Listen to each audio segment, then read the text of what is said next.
Bueno, horreko diako. Zuek, ezagutzen dituzu hori pertsonei mitologiko hauek? Ez? Zuek, mitologia ez dizuete gehiagik transmititu, ez? Ez.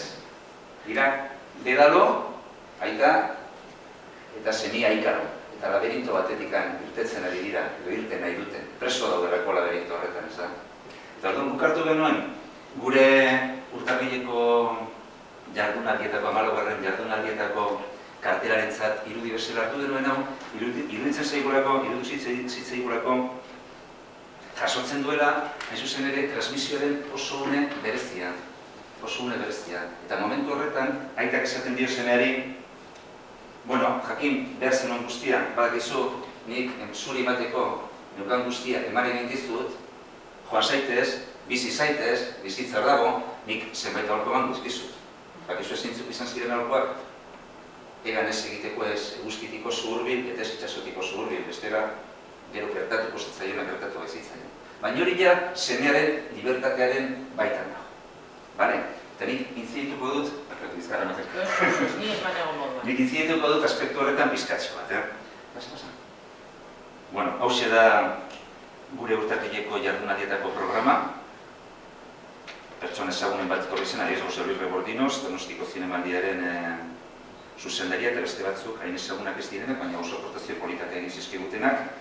Eta, bueno, ni saiatuko naiz, nik hori egingo dut, betitzen diren minutuetan, egingo dut nire aportazioa pizkatzoa beraik egintzuniena kontutan hartuz, eta batez ere nik nire azkeneko 30 urteetan ikasi dudana, bizizat dudana eta sinisten dudana zuei komunikatuz. Eta dena da oso relatiboa eta dena da oso nirea eta oso gurea, nik hau batera jarri dut nire ikastolako kideekin, ez da. Eta espero dut, hemen, bilkuretzen gaituen euskeraren transmisio lanari buruz hausnarketa bat egiteko baliogarria izatea, baina, ez dakite, konfiantza gehiagik daukan, zuek esango dira zuen bukatzerakoan zerbait transmititzea lortu dudan edo hitzak baino edo soinuak baino ez dituzuen entzun. Niretzat ari oso gauza importante iruditzen zait, ni hona etortzen izenean zuei begiratzea. Lehenengo, ni sentitzea nola nagoen eta gero zuei begiratzea. Nire ustez, eta gero esango dugu, transmisioan zer dago betikoa, nork, nori eta hemen erdian zer, ez da? Nik zuei begiratzen ez bali nahi zuet, ez badut kontutan hartzen noriari natzaio nire mesua botatzen, zer gertatzen da? Nik uste lehen zerbait esan digutela emigrantei buruz, ez da? Nik emigranteari, etorkinari ez badiot begiratzen, nik emigranteari ez badiot ikusten berak dakarkidana, bere herritik dakarkidana, ez badiot hori etortzen zer eskatuak ditut. Baina hori agian gero indezak eguna reflexio bat. Haure, orduan, ni konprometitu nintzen einararekin dekalogo bat egitera, ez? Eta, ateratzen zitzaizkidan 40 piko ideia eta dekalogo batekin konprometitu naiz eta azkenean trampa bat egin dut. Egin ditut, 10 ideia biderbi. Bat, eta gero bat, bi biz, eta horrela. Baina, abertzen ditzen zaizuen. Eta nik egin duen izango da, nik baino askoz gehiago dakitenen hainbat esaldi, garri ditut zuekin konpartitzeko eta gero niri buretuz ezkien gauza batzuk. Adibidez, Voltairek esaten digu, dena esan iduenak aspertu egiten gaitu. Nik uste dut dena dakagula lagunen bat, hortik, agien gugeu, ez? Ezta? Zinematik ateratzen denean guztiz emozionatuta kontatzen digula pelikula zirati bukera, ez da? Eta gu horra guantatzen, edo bidai batera joan dena eta kontatzen diapositiba guztiak, orduan nire tentazio hori izan da, denbora guztian. Kontatu behar dut dena. Kontatu hori, nire akidan guztian ikustu dut. Eta orduan espertuko zinatekete asko. Askoz gehiago espertuko zaretena baina. Orduan Voltairek hori izaten digutan ikustu dut, transmisioan ezin ditugula hartzaileak raiatu. Oso importantea da. Komunikazioa da, transmisioa komunikazioa da. Eta komunikazioa da, nik botatzen du soka bat, botatzen du zerbait, niretzat baliogarria den zerbait, eta zu libre zara hori hartzeko edo sartzeko, ez? Baina deskonektatzen bali baduzu, hori konektatu da zaudete, baina ikusiko dugu hemen dikaren minuturak. Bigarrena? Hau gogorrakoa da, Hau gogorrakoa da, biak izirakurri da. Adieraz daitekeen taoa, ez da benetako taoa. Esan daitekeen izena, ez da benetako izena. Laotxearena da, 2005 urte ditu hausnarketa honek. Zerbait esaten dizu honek? Neri hitz hitz egiten ditonek hitzaren balio erlatiboaz. Begira, edukia oso tekniko ez denean, oso zehatza ez denean, eta hemen ez gara eduki zehatz batetaz ari, bezik eta euskararen transmisioari buruz ari gara. Aitortu behar dugu, edo baztertu behar dugu, dena komunikatzearen ilusioa, bestela frustratu egin gara.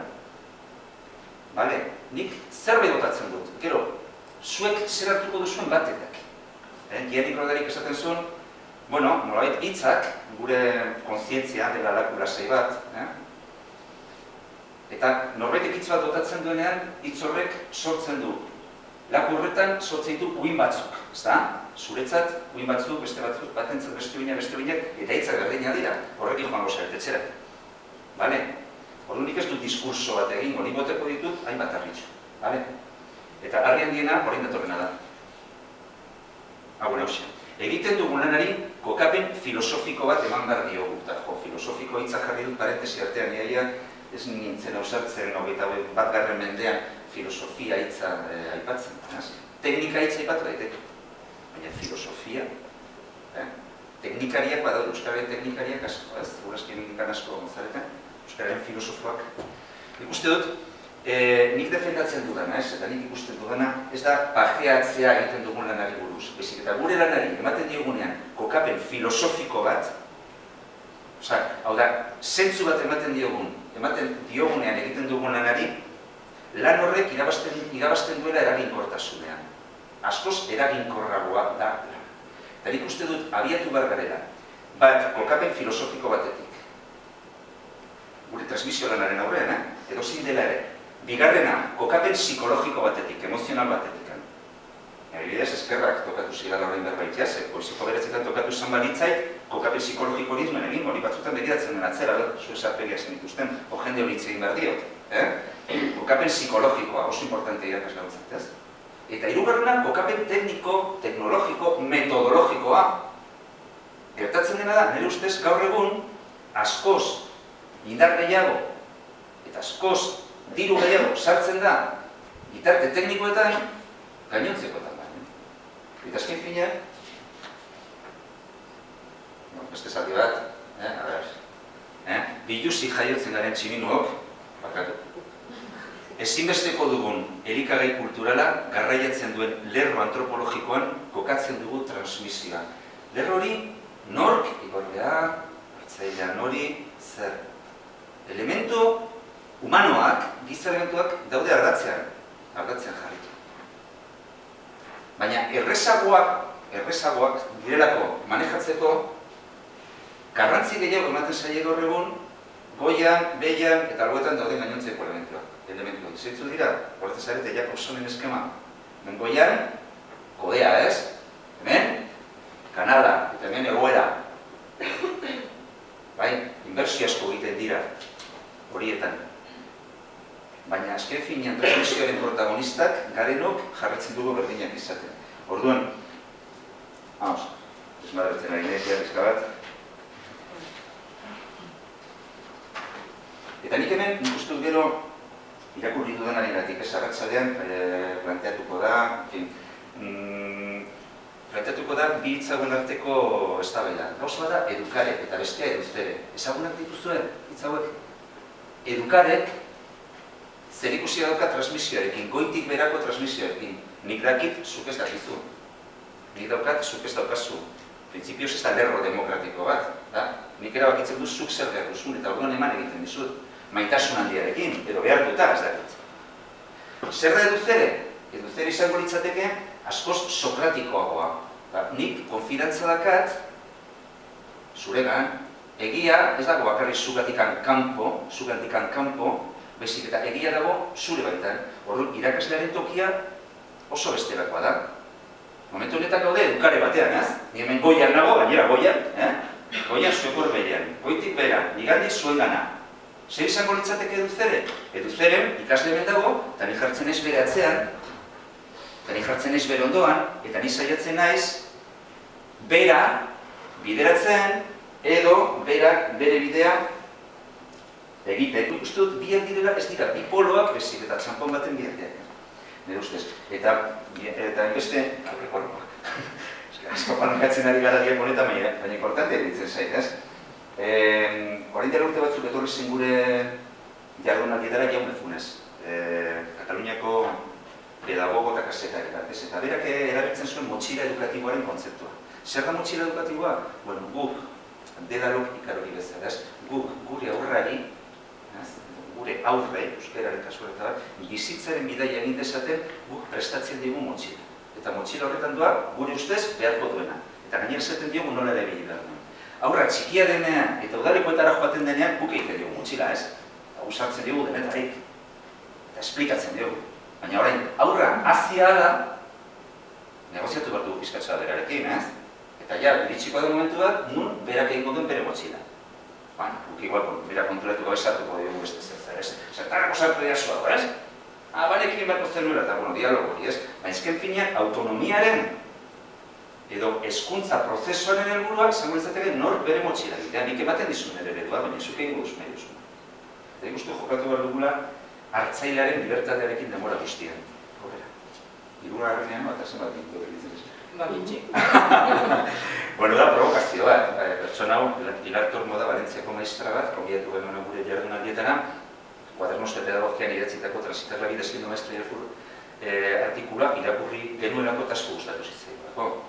Berak jubilatu da honen dela gutxi eta zentzu bat topatzen dio bizitza laboralean egin duenari. Orduan, bi dira oso legitimoak, lan badut edo destino badokat. Eta printzipioz, bi gauzak ditugu, ez? Lan badokagunok, lan badugu, diru bat, baina destino bat. Kontua da, ikasleak segituan konturatzen direla, transmisioan gaudenean, benetan maite dugun egiten duguna, benetan gustatzen zaigun egiten duguna, edo udaletxea jarrita gauden. Eta bi dira oso legitimoak. Orduan, bibotatzen egin diapoak edo erreflexio hauek, balioak izan dutela, ezen beste kulpabilizatzeko ez da gizar bezik, eta ikusteko nola gauden, no? Ikusteko nola gauden. Bueno, Albert Camusen esaldi honeri asko gustatzen zait, ez? El primer hombre liburuan. Después venía a la clase con el señor Bernard, era siempre interesante, por la sencilla razón de que él amaba apasionadamente su trabajo. Nik uste dut, adibidez, lehen, elgoibarko esperientzia zaldi dute, orain Nafarroako eta bat. Nik uste dut, zuk maitatzen duzunean egiten duzuna, zuk eta transmititzen duzun objektuaren artean sortzen dela alako alor dardarakor bat, zelai vibratorio bat, non hartzailea sentitzen den erakarrita. Esplikatzen naiz? Neri gustatzen baldin bazait egiten dudana. Nik euskera maite baldin badut, nik maite baldin badut aurrak, ni baldin banago Elgoibarko plazan, ez daki ze gauzak egiten. Eta gozatzen ari baldin banaiz, jende hurbil behingo zait. Jende hurbil behingo zait. Pentsatzen dut hori, hau, euskaren, nire nahi zaditu bat euskararen transmisioen, pentsatzen dut hau oso kontuten hartu beharko da. Nola, zer relazio dakagun guk eta transmititzen duguna. Beste bat. A ber. Hau ere gogorra, bueno, izan zen gure beste konbidatu bat, Bilboko psikoterapeuta gestaldiko bat. Orduan, beak ez da ni neu izango naiz, zu zarena izan zaitezen. Neri honek hitz egiten dit, benetakotasunaz. Transmititzen dugunon autentikotasunaz. Orduan, rol bat dut, ni edu naiz. Baina edu naiz, eta momentu honetan, Ainarak gonbidatu duen pertsona bat zuen itzaldi bagotatzera. Edu naiz eta irakaslea naiz. Nire familiakin nagonean, nire semalabekin nagonean, nire kuadrilakin nagonean naiz edu. Baina, rola dugu bai ez da. Rola behar dugu, baina ez gara gure rola. Eta ni saiatu naiz, hortikan salto egiten, nire rolaz pizkatzea desinbestitzen. Eta nire rolaz, ikusten dut hau, hartzaileak segituan ikusten duela, eta nik erantzi dut, zu zarena izatera iritsi zaitezen. Eta hori da askoz gehiago eduzere, eduzere. Ezain beste, goitik bera, nik erakutsiko dizu bidea, hori esan dago, nik erakutsiko dizu bidea. Hori bakarrik egiten ez bali baduzu, autoritarismo batean erortzen ari zara. Baina eduzere da, azken finean, hezkuntzaren helburu bat dela, zu zeu zarena izatera iristea. Azken finean Delfoseko tenploaren frontispizioan jartzen dira, ezagutu zazu zure burua eta horren bidez ezagutuko duzu unibertsoa. Bale, urdunik perspektiba hau aportatzen dizuet. Zer da? Bueno, denbora oso gaizkabitza, ezta? Orduan, Jose Luis Santos Escribentes liburua nik biziki komendatzen dizuet, konkretuki berak esaten du. La tercera palabra, después de amor y provocación, esaten du discurso educativo. Es la autenticidad. Amor, provocación, osea, ez esatea entzulegoak espero duena, bakarrik. Bestela, zer ikasten du? Ez badugu provokatzen? Ez badugu desadostasun bat sortzen? Neri, hau, bueno, irtzen zait oso reflexio polit. Eta reflexio polit guztiak bezala ez doa bakarrik burura, bihotzera bezik. Segin? Bai, oso ederra. Filmen uri berego, zan gure jardunaldietan orain dela 3 urte, eta nik uste dut jardunaldi haietako gai ezen derrigorrezko osagaiak, edo beharrezko osagaiak. Eta berak, bere hitzaldiaren sarrera bezala, hau bidali zigun. Londresera egindako bidaia batean, semea lurrean itzan zitzaigun, kalerdian. Deit, museora joan behar ginela zen genionean. Protesta bat zen, ez zuen museo bat gehiago ikusi nahi. Gaur egun ordean, maite du artea. Dakiz esaten dizuen, agian txiga. Neri esaten didana da, errespetatu behar dugula hartzailearen momentua eta hartzailearen libertatea. Eta zenbat aldiz esaten digun semeari ikasleari, jodenik zuregatik egin dudan guztiarekin, dezepzionatu egin hauzuta. Eta ere gehiago, pentsatu ezazue zuek egin dituzuen ikasketa guztietan. Bakarrik ikasten dugu, baldin eta ikasketa hori gurea bezala sentitzen badugu. Ez bagara libre sentitzen ikasketa bati ekiteko, ez dugu ikasten. Edo ikasten baldin badugu da, aitari erakusteko, amari erakusteko, edo gizarteri erakusteko. Bale? Pentsatu euskararekin zer gertatzen den, esparru formaletan eta ez formaletan. Pentsatu zer gertatzen den askatasuna sortzen denean, eta ze kontrasenetan dauden. Eta nik ez dakaz soluzioa. Nik ez dakaz soluzioarik. Neri hau asko gustatzen zait, ez dakit nork asmatuko desaldia. Baina ikusten da batzutan, eskarte batzutan, bazenetik zein posgarri den zuri euskera zentzutea eta bakizu esagatik gustatzen zait asko. Igorleak hitz egiten duelako bere emozioetaz. Ez du kuestionatzen hartzaileak egiten duena. Ez du kuestionatzen hartzaileak euskeraz egiten duen edo ez. Ez du kritikatzen, ez du kulpabilizatzen. Baizik eta esaten dio, jode, neri opari bat egin nahi didasunean, mesedez, euskeraz. Euskeraz egizidazu, ze polita den zure espainetan. Ze polita den zure espainetan. Ez du, ikustu dut, eskuntzan aritzen garenok, edo transmisioan aritzen garenok, guraso garenok, irakasle, beti ditugula hiru tentazioaz. Edo hiru tresna oso peligrosoak direnak, oso arriskutsuak. Bata da kulpa, bestea da beldurra eta bestea da lotxa. Kulpa, beldurra eta lotxa. Ez, hitz egin zutaz. Joder, nola gustatzen zaidan euskera hitz egiten diazune. Uste dut efektiboa da. Zazpi minutu. Bale. Baina jarrapa beragoaz. Ikasteak segurtasun gunea ustea dakar. Salto hori egiteak beldurra ematen digu. Denok, bizitzan gaudea, toki batean, eta batzutan argi ikusten dugu nora joan barko genuken, baina horrek beldurra ematen digu eta gelditzen gara, eta batzutan gelditzen gara errakuntzan, ez da? Nirak lagun bat, beti esaten dena, adibidez, ez? Imaginatzen dut euskaltegitako jendezko musaretela edo euskarako irakasleak eta bar, ez? Etxeko lanak egiten ari ditut, ez da?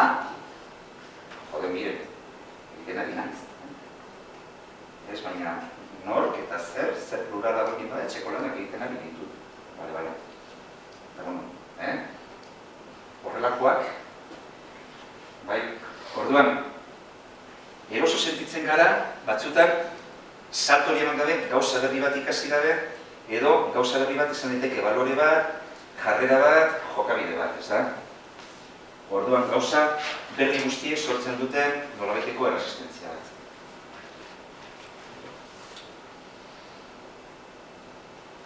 honen aurrean, aurra jaio berria denean hartzen du esnea, ondoren gurea, eta ondoren mastikatzea eskatzen dioten arikagai batzuk ematen dizkiogu, ez? Eta hori ez da erraza. Ez aurrarentzat, ez bere ama edo aitarentzat, ez dakit aurrak dituzuenok gogoratzen duzuen nola edo zer gertatu zen zuen semeari edo labari lehenbiziko gurea emazten dietenean, ez? Hori zuen txistuta, txizenkuentena, bai?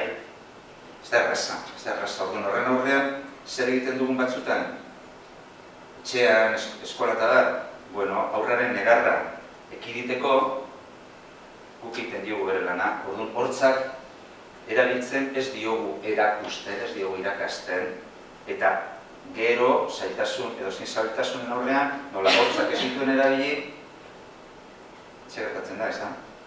Ez diogu sortu, zera ez? Ez diogu sortu ohitura hori. Zer da epifania?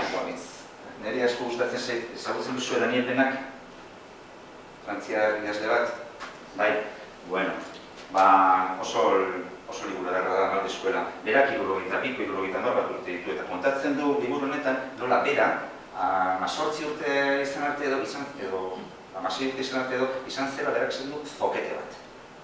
Eta kontatzen du zein zen bere drama. Eta bere drama zen, eta honetaz, batzutan irakasleok ez gara konturatzen, berak zaten du, zuebak izu ez zer den, egun oso bat ikastolan egon, eskolan egon, ezer ulertu gabe,